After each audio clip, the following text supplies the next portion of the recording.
So we didn't do anything wrong. Then we got pushed out of our home and placed in a camp. Yeah, I kind of once in a while you think about it, but I don't think about that much because it happened. So I think most people, Japanese people, were very. I mean, they weren't mad at anybody or anything, and to this day, I can't recall why we were so.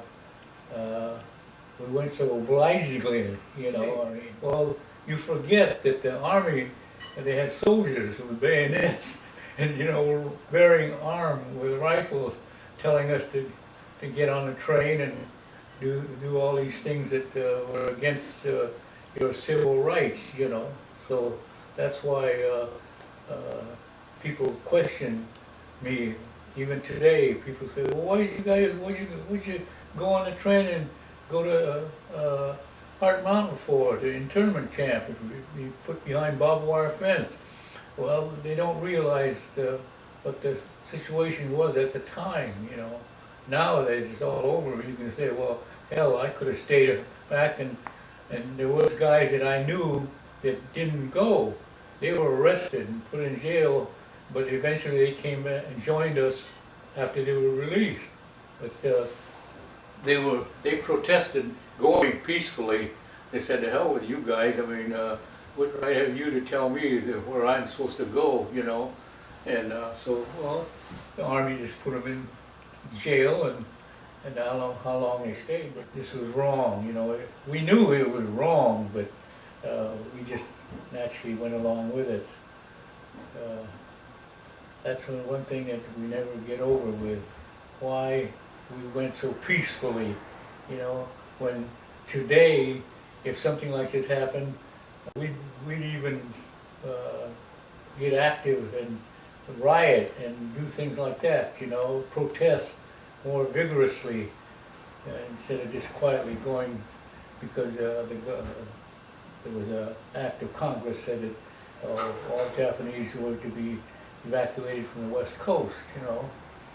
So it's a kind of a hard thing to put your finger on and say, well, that's why we went, you know. If we didn't go, nothing would have happened. I mean, sure, there was people who would discriminate against us, you know, but here in Palo Alto, where we lived, being a university town, the people were very liberal-minded.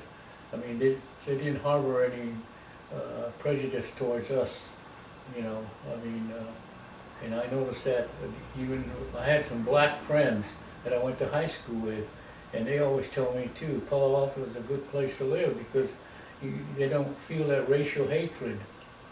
I don't think we'll ever do it again, you know. I mean, I wouldn't tolerate it. I'd shoot somebody before I went to a place like that. Or like if you break a law and you have to pay a penalty, if the penalty is nothing, well, you can just forget about it.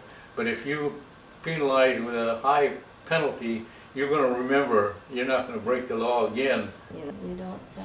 But now, if the same thing came up again, I don't think we would stand for it. You know, we know our rights now. But in those days, they said, don't create any waves. Go do what the government tells you to do.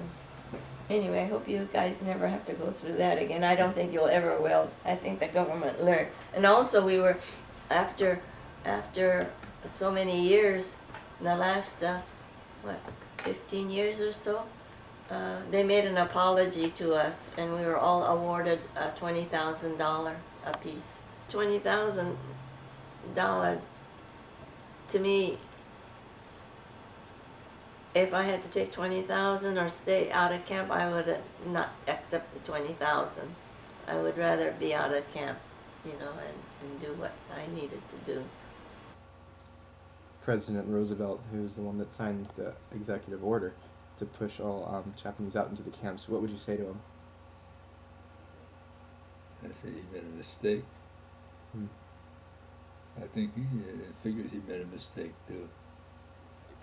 What I remember is my father telling me, and he was the one in our family that suffered the pain of internment the most, saying both the strength and the weakness of American democracy is in the fact that it's a true people's democracy. And it can be as great as a people can be, but it can also be as fallible as people are. That just underscores the importance of all of us to be actively engaged in the democratic process.